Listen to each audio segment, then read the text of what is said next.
Amigos, un gusto como siempre poder saludarles. Bienvenidos a Justicia Electoral a la Semana, un programa del Tribunal Electoral del Poder Judicial de la Federación. Hoy estaremos hablando del Observatorio Judicial Electoral. ¿Sabe usted qué hacen? ¿A qué se dedican? Bueno, pues hoy aquí en este programa el doctor Carlos Báez Silva, él es director del Centro de Capacitación Judicial Electoral del Tribunal Electoral. Y te saludo con mucho gusto, muchas gracias por estar aquí, bienvenido. Gracias a ti, muchas gracias. Oye, pues este programa es en el marco del 8º Seminario Internacional del Observatorio Judicial Electoral que se llevó a cabo hace unos días. Pero yo te quisiera preguntar para empezar, ¿qué hace este observatorio? Hemos escuchado observatorios ciudadanos que se dedican a analizar algunos otros ámbitos, pero este es especializado, ¿no?, en materia electoral. Así es.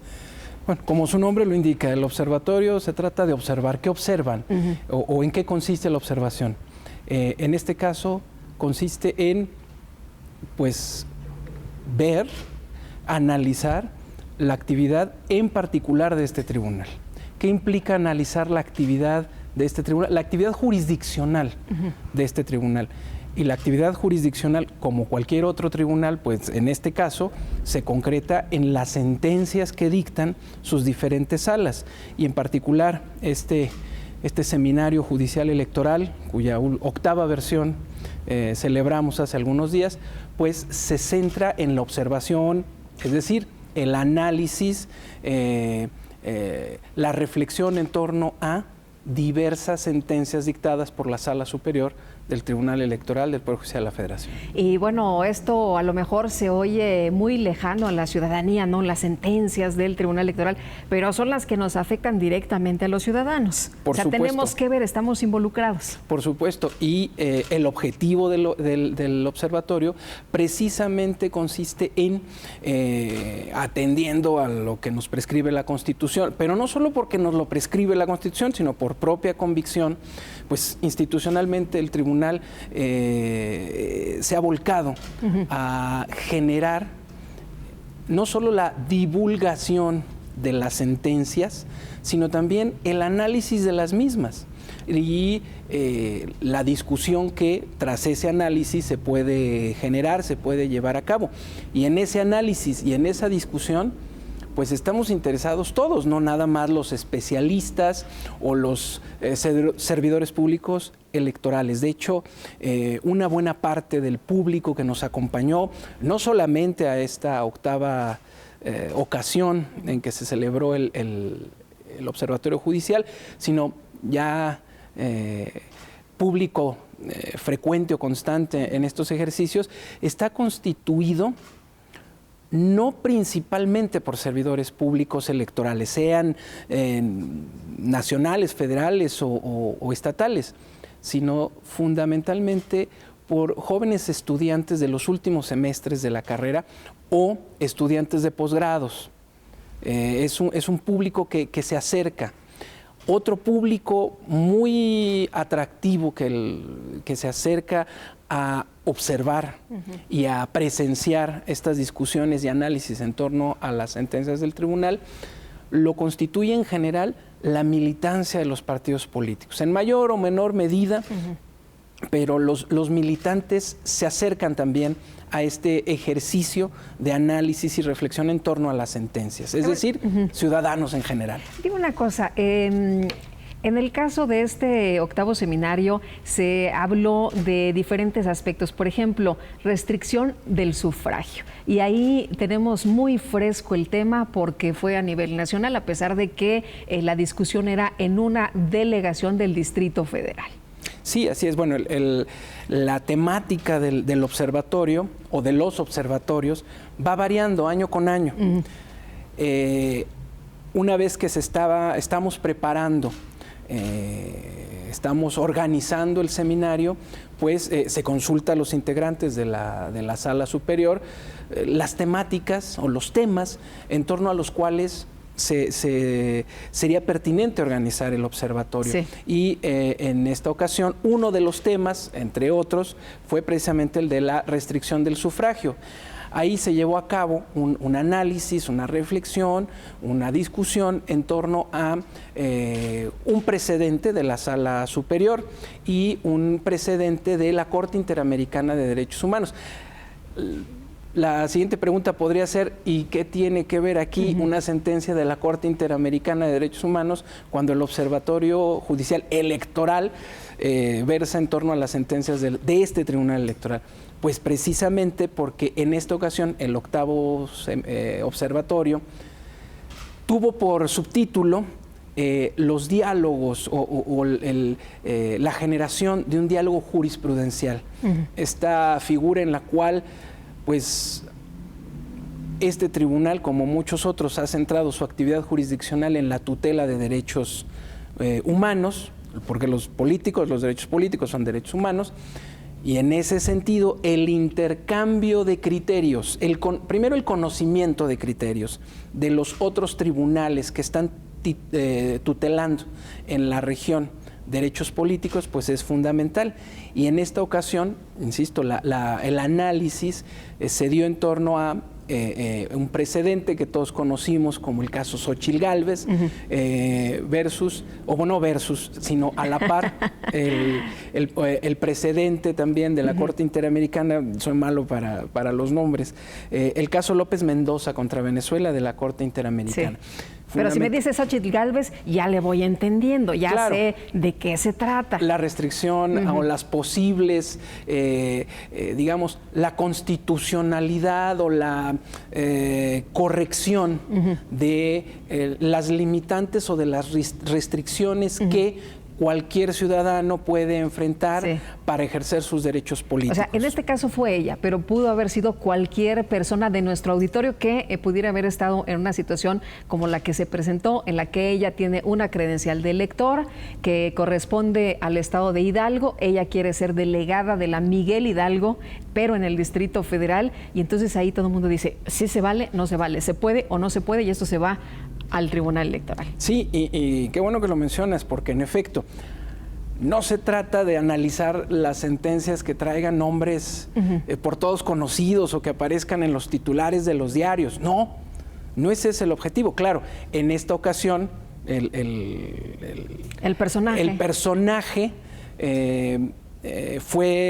coincidió, digamos, el nombre del personaje con el problema que se estaba resolviendo, con el problema que se planteaba en el expediente, pero no necesariamente esto es así. Infinidad de casos en los cuales se analiza no por el nombre que aparezca, no por el nombre del algún político famoso o con algún antecedente importante. Lo relevante es el problema que se está resolviendo, el criterio que se quiere analizar, es decir, la posición que adopta un tribunal que tutela derechos políticos como su posición en torno a un derecho político en particular que se quiere ejercer en ciertas circunstancias por ciertas personas, en fin. Ese es el objetivo del observatorio. Pero ¿cómo se pone sabrosa la discusión sobre cómo se plantea, sobre la decisión que tomó el tribunal? ¿Hay quien está de acuerdo, hay quien no está de acuerdo? Por supuesto. ¿Sí? Al ser la octava ocasión en la que organizamos el observatorio, puedo recordar al menos 2 o 3 ocasiones en las cuales aquí en las propias instalaciones del tribunal, de la Sala Superior, se ha criticado con dureza, pero con argumentos, con buenos argumentos, y se han presenciado muy buenos debates en torno a la corrección o la mejor corrección de la decisión tomada. Sí. La corrección de los argumentos que sustentan cada una de las decisiones que se está analizando. Sí, me imagino que alguien podría decir, bueno, yo hubiera hecho esto, ¿no? Hubiera estado mejor tal o cual decisión. Y en buena medida me parece que el objetivo de cualquier observatorio ciudadano, por ejemplo, corregir, mejorar, o de un observatorio judicial, es precisamente, someter a ese análisis, al análisis ciudadano, al análisis informado, las decisiones de los órganos jurisdiccionales.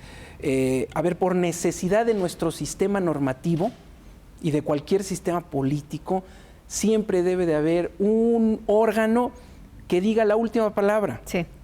pero en no pocas ocasiones esa última palabra, más que clausurar o cerrar la discusión, bien puede llegar a generar una discusión posterior, subsecuente, precisamente en torno a si fue la mejor decisión tomada o si fue la mejor decisión dentro de varias, fue la mejor, siendo todas correctas, y si está bien argumentada, bien justificada, porque ese es el otro dato fundamental. Los juzgadores sostienen sus decisiones con argumentos, y los argumentos son evaluables. Y el objetivo de un seminario, de un observatorio como este, es precisamente evaluar no solo las decisiones y las consecuencias de las decisiones jurisdiccionales, sino fundamentalmente los argumentos, las razones que los juzgadores dan para sostener sus decisiones. Antes la situación era muy cerrada, era una cuestión realmente muy técnica y se quedaba entre los especialistas, ¿no? Y de ahí ya no pasaba. Ahora estaba escuchando al magistrado Constancio Carrasco, magistrado presidente del tribunal, y decía, bueno, es que necesitamos tener debates más abiertos, necesitamos los nuevos medios de comunicación, las nuevas tecnologías para que todo mundo le entre, ¿no? Para que los ciudadanos estén en contacto y que esto sea más transparente, que se acerque a toda la gente. De eso se trata.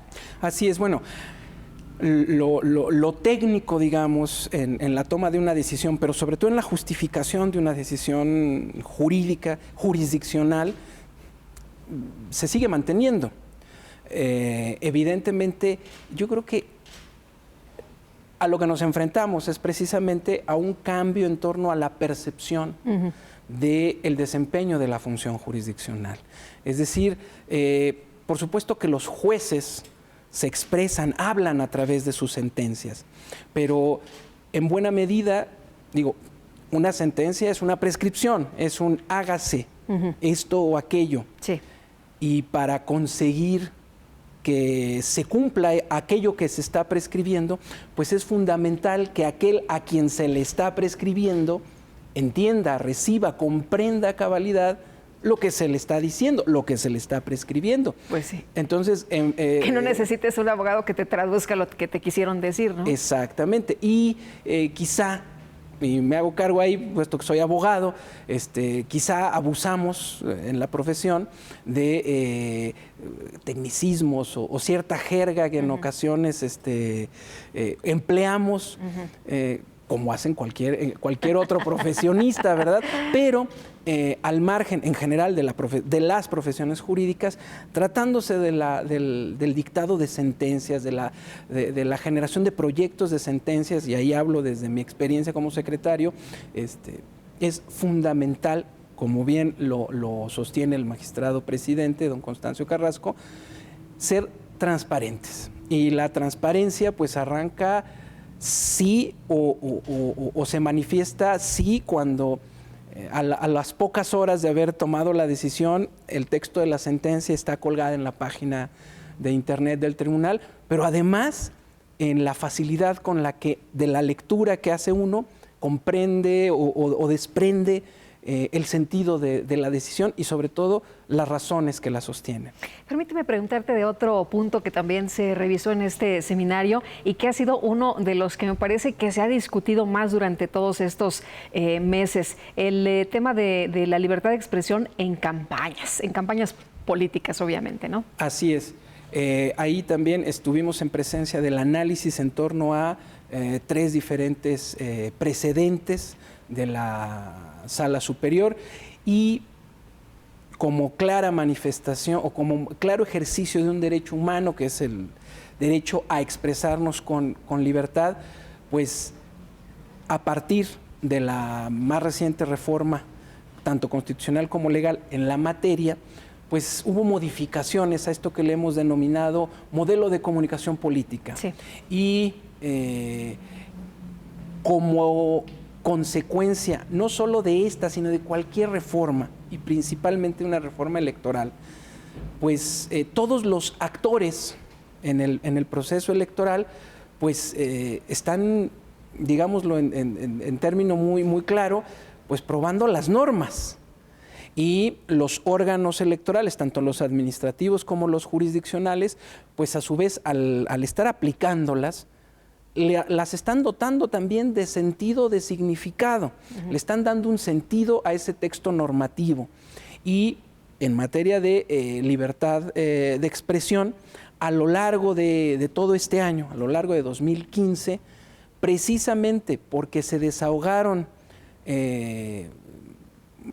procesos electorales, tanto en los estados como a nivel federal, pues el texto de la más reciente reforma electoral fue sometido a prueba. Y resultado de esas interacciones fueron diversos criterios emitidos en esa materia, tanto por la sala regional especializada como por la sala superior. Pero al centrarse Recuérdanos un caso concreto de libertad de expresión en campañas políticas.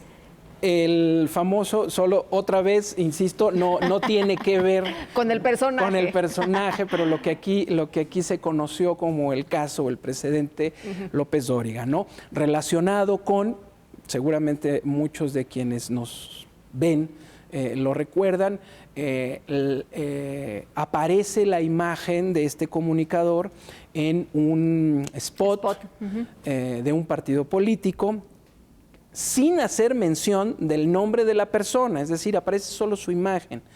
El señor López Dóriga se, inconforma con la utilización que de su imagen se hace y pues agota los distintos procedimientos previstos para evitar que el spot utilice su imagen. Entonces, al cabo del dictado de las diferentes sentencias, porque este es uno de estos casos en los cuales hay varias resoluciones en razón precisamente del diseño procesal de nuestros, o del diseño de nuestros procedimientos sancionadores, ¿no? En el caso de paridad, que también ha sido uno de los temas realmente más novedosos, importantes dentro de esta reforma político-electoral aplicados, ya lo vimos en la realidad, cómo funcionó. ¿Ahí qué hubo? Supongo que hubo muchísimo trabajo, bueno, no supongo, lo sabemos porque aquí lo estuvimos discutiendo, hubo muchísimas sentencias y muchísima revisión sobre este aspecto. Ahí quizá, es rápidamente un antecedente, pero es mi opinión, creo que estamos ante la consecuencia no solo de la reforma constitucional que consagró el principio de paridad de género en la materia, sino también ante una consecuencia del dictado de una sentencia de esta propia Sala Superior hace ya varios años, el famoso caso Antijuanitas. Nos encanta poner ciertos nombres porque también son de más fácil identificación. Pero bueno, aquel precedente en buena medida nos ayuda a explicar la situación que se dio a lo largo de este año. Por supuesto, de manera conjunta con la reforma y la consagración del principio de paridad. Los casos que se están analizando o que fueron materia de análisis en el observatorio tuvieron que ver con el hecho de que el criterio emitido por la Sala Superior consistió en que, si bien un paso fundamental, un elemento esencial es que no solo las listas de candidatos y candidatas estén conformadas 50-50, 50% de hombres, 50% de mujeres, sino también cómo se manifiesta o cómo se lleva esto a la integración concreta ya con nombres y apellidos de los congresos en nuestro país, los congresos locales, el Congreso Federal, la Cámara de Diputados, pero también, y esto como resultado de una interpretación judicial de esta Sala Superior, el cómo llevar este principio de paridad previsto para la integración de los congresos, cómo llevarlo también a la integración de estos otros órganos colegiados que son muy importantes, que son los ayuntamientos. Es decir, se llevó también el principio de paridad, no solo a los congresos, sino también a los ayuntamientos. Oye, había gente que pensaba que no se iban a dar cuenta, ¿no? De que no iban a poner mujeres o de que pues iban a darle la vuelta a la ley, pero no se pudo, se inconformaron y aquí les dijeron, a ver, momento, la ley dice esto y ustedes no pueden hacer lo que ustedes quieran. Es decir, no poner mujeres. Y bueno, difícil que que alguien no se diera cuenta, por supuesto que se dieron cuenta y sobre todo... Trataron de hacer trampa, ¿no? De todas formas. Y sobre todo, bueno, digamos, quizá no cumpliendo a cabalidad o no acomodando las listas tal como se prescribe en la Constitución y en la ley. Pero por fortuna, bueno, en casos en los cuales eso se llegó a presentar, alguien se dio cuenta, alguien se sintió agraviado o agraviada en todos los casos y se consideró que tenía un derecho, que le tenía que ser tutelado y vino y le tocó la puerta del tribunal, el tribunal le abrió la puerta y en la mayoría de los casos le dio la razón y tuteló su derecho. ¿Su derecho a qué? Bueno, en principio a participar en condiciones de igualdad en la contienda electoral entre hombres y mujeres, en igualdad de cantidad también, o sea, 50% hombres, 50% mujeres. ¿Y esto cómo se manifiesta ya en la integración de los congresos? Una presencia muy importante de mujeres, ¿no? Como nunca, es decir, no solo en la Cámara de Diputados, que se había ya conseguido con el presidente de las Santijuanitas, un incremento considerable en el porcentaje de mujeres sentadas tanto en curules como en escaños, sino también un incremento considerable, aproximadamente estamos hablando de que en promedio la presencia de las mujeres en los congresos del país al finalizar este año, o mejor dicho, hasta este momento, está alrededor del 41, casi el 42%, casi el 42%. Sirvieron las candidaturas, sirvió el principio de paridad para tener igual cantidad de candidatos que de candidatos. No veríamos ese porcentaje, ¿no? Claro. Ese incremento de mujeres, esa presencia, no la veríamos. No la vimos, o sea, no la vimos antes. Vino aquella sentencia paradigmática, vino esta reforma por demás relevante. Sí. Este es el resultado.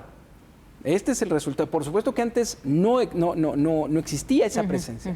Hoy, insisto, en promedio está alrededor del 42% de presencia en todos los congresos del país. Dime una cosa, en el tema de laicidad ahí, ¿qué se revisó? Ahí recordemos que estamos en presencia de la consagración de este principio constitucional de la separación entre el Estado y las iglesias.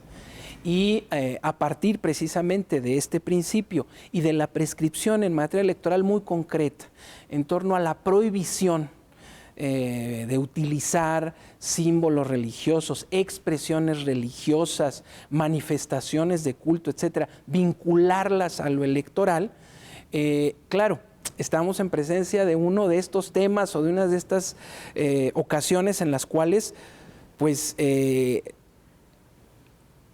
el principio de separación iglesia-estado, iglesias-estado, pues se toca de manera muy intensa con la libertad de culto y la libertad de expresión, porque si bien no está permitido la utilización de símbolos religiosos, lo cierto es que no podemos negarle a ninguna persona, o no podría ser posible que a una persona, cualquiera que ésta sea, un candidato incluso, negarle la posibilidad de que él libremente exprese pues sus creencias religiosas. Entonces, son de estos temas, de estos casos en los cuales... Una línea muy fina, ¿no? Y aquí volvemos al tema de lo técnico. Pues claro, la línea fina, la línea tenue reclama habilidades, conocimientos relevantes, pero también claridad, transparencia, máxima publicidad en la utilización del lenguaje para justificar ese tipo de decisiones. Carlos, ¿por qué es importante realizar este tipo de observatorios, este tipo de trabajos? ¿Cuál dirías tú que ha sido lo trascendente y por qué estamos celebrando ya el 8º observatorio? Me parece que es trascendente precisamente porque como funcionarios judiciales, e insisto, hablo desde mi experiencia que tuve como secretario de Estudio y Cuenta, en no pocas ocasiones, cuando está uno como secretario elaborando el proyecto que le va a ser sometido al conocimiento del magistrado cuya ponencia trabaja uno, y después del resto de la integración de la sala, pues claro, nuestro primer público, vamos a ponerlo así, uno escribe para un público inmediato. El magistrado con quien trabaja o la magistrada. Conocedor. El público, el resto de los integrantes de la sala, nuestros compañeros secretarios que además van a analizar el proyecto. Eso es nuestro público. Pero hay un público más allá al que va dirigida la sentencia, más allá de los propios actores, más allá del ciudadano que presentó su demanda de juicio para protección de sus derechos, o de los propios abogados de los partidos. Y ese es el público al que debemos dirigirnos, que es el ciudadano común, el ciudadano promedio, vamos a llamarle así. Para eso se hace el observatorio, precisamente para, como dirían, colocarnos en vitrina. Siempre estamos en vitrina, pero hay ocasiones que con mayor intensidad nos colocamos en esa vitrina. ¿Para qué? Para que ese público que nos sigue o que consulta nuestra página del tribunal para leer las sentencias o leer la jurisprudencia, pues se siente a escuchar, o en la comodidad de su hogar o de su trabajo se conecte en directo a la sesión del observatorio y escuche lo que especialistas vengan a decir en torno a las sentencias que son sometidas a análisis. Críticas, por supuesto, como cualquier órgano público, este tribunal está sometido al análisis y a las críticas. E insisto, hemos tenido experiencias en torno a esas críticas duras que en ocasiones, creo yo, y yo insisto, lo asumo como parte del trabajo de un secretario, pues son sumamente bienvenidas. Enriquece, ¿no? Enriquecen. Sin duda. Enriquecen. Muy bien. Pues Carlos, te agradezco mucho como siempre que hayas platicado con nosotros, además de este tema tan interesante. Y bueno, pues el próximo seminario ya estaremos platicando, ¿no? El próximo observatorio ya estaremos de nueva cuenta aquí platicando, conversando de cuáles son los nuevos casos que se presenten. Por supuesto que sí, me va a dar mucho gusto. Muchísimas gracias. Y muchas gracias también a usted por habernos acompañado. En nombre de todos mis compañeros del Tribunal Electoral, le agradezco el favor de su atención, que la pase usted muy bien.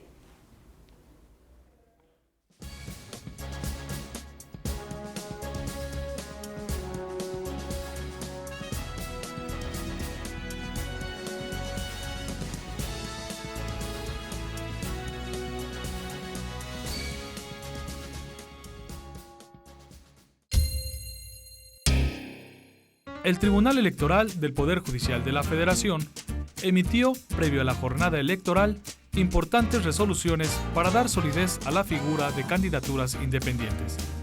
Con dichos criterios, se garantizó su participación en condiciones de equidad para el proceso electoral 2014-2015. Tribunal Electoral del Poder Judicial de la Federación. Tú tomas la decisión, nosotros la protegemos. La democracia es cuestión de todos los días y de todos los ciudadanos, de grandes y pequeñas decisiones. En el Tribunal Electoral trabajamos para que tu voz sea respetada. Resolvemos a favor de la igualdad política entre mujeres y hombres. Defendemos las decisiones que toman con autonomía los pueblos y comunidades indígenas. Nuestras sentencias garantizan el respeto a tus derechos político-electorales, consolidan nuestra democracia. Tribunal Electoral del Poder Judicial de la Federación. Tú tomas la decisión. Nosotros la protegemos.